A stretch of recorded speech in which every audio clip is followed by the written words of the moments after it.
Students, welcome to my YouTube channel online learning. आज मैं आप लोगों को बताने जा रही हूँ इम्पॉर्टेंस क्या है प्रीवियस ईयर सॉल्व करने के जेडब्ल्यू और नीट एग्ज़ाम में। तो मेरे इस वीडियो को पूरा देखें। पहला point, you get to know the weightage. इसका मतलब ये है कि अगर आप प्रीवियस ईयर का पेपर सॉल्व करते हैं तो आप ये समझ पाएंगे कि कौन से टॉपिक का क्या वेटेज है और किस टॉपिक से ज़्यादा क्वेश्चन आते हैं, किस टॉपिक से कम आता है। जब आप एनालिसिस करेंगे तो आप ये समझ पाएंगे प्रीवियस ईयर के पेपर्स को एनालिसिस करके कि किस टॉपिक का क्या वेटेज है। ठीक है, ये है पहला point. Second point, you will know the trends of question asked. मतलब आप ये समझ पाएंगे प्रीवियस ईयर पेपर सॉल्व करके कि किस टाइप के क्वेश्चंस वहाँ पे पूछे जाते हैं। आप समझ पाएंगे, आप जब पेपर मॉक देंगे या फिर प्रीवियस ईयर का पेपर सॉल्व करेंगे तो आप ये देखेंगे कि जो आपका उस पर्टिकुलर क्वेश्चन पेपर में किस टाइप के क्वेश्चंस आए। न्यूमेरिकल्स ज़्यादा आए हैं, मतलब किस वजह से। सपोज़ करिए फिज़िक्स है तो फिज़िक्स के किस टॉपिक से न्यूमेरिकल ज़्यादा आए हैं, या फिर थ्योरी क्वेश्चंस को भी पूछा है। ठीक है, ये आप समझ पाएंगे। फिर third point, level you need to achieve. इससे आपको समझ में आएगा प्रीवियस ईयर पेपर सॉल्व करके कि आपको क्या लेवल अचीव करना है, आपको कितना टाइम देना है, किस टॉपिक में ज़्यादा टाइम देना है और आपको कितना लेवल तक जाना होगा। बट एक पॉइंट ये ज़रूर मैं बताना चाहूँगी कि जब आप जेडब्ल्यू या नीट जैसे एग्ज़ाम की तैयारी करते हैं तो वहाँ पे सिर्फ़ और सिर्फ आपसे आपका कॉन्सेप्ट मांगते हैं।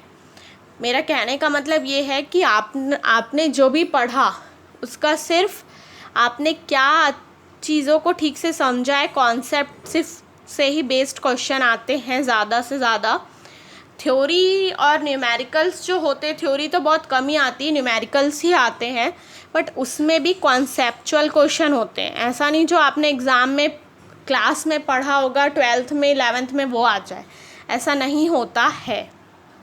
Fourth, enhance time management. इससे आप समझ पाएंगे कि आपको अपना टाइम कैसे मैनेज करना है, कैसे इंक्रीज़ करना है और किस टॉपिक में आपको कितना टाइम देना है।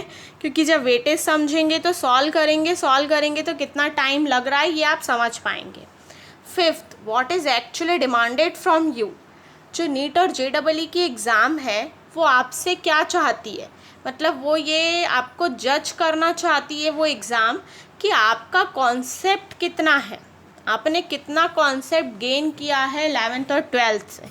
यही चीज़ आपसे जो जेडब्ल्यू नीट की एग्ज़ाम है वो डिमांड करती है। ठीक है, और सिक्स्थ और last point, self analysis. Self analysis मतलब आप खुद को समझ पाएंगे, एनालिसिस कर पाएंगे कि आपको किस चीज़ में कितना टाइम देना है, कितना अचीव करना है, कितना कैसे टाइम को अलॉट करना है अपने प्रैक्टिस के लिए, ये ज़रूरी होता है। तो इसीलिए प्रीवियस ईयर का पेपर सॉल्व करना ज़रूरी होता है आगे जो एग्ज़ाम आप मेन देने वाले हैं उसके लिए। तो इसलिए ये आपने समझा होगा कि क्यों ज़रूरी है सॉल्व करना प्रीवियस ईयर का पेपर्स, क्योंकि हमें सबसे बड़ी बात तो क्वेश्चन का पैटर्न पता चल जाता है।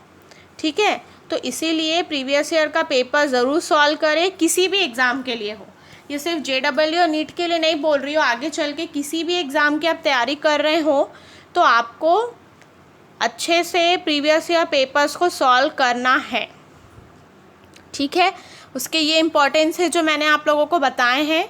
तो आई होप आप लोग को मेरे ये वीडियो समझ में आया होगा। मेरी इस वीडियो को लाइक करें, शेयर करें और मेरी यूट्यूब चैनल ऑनलाइन लर्निंग को सब्सक्राइब करना ना भूलें। Thank you.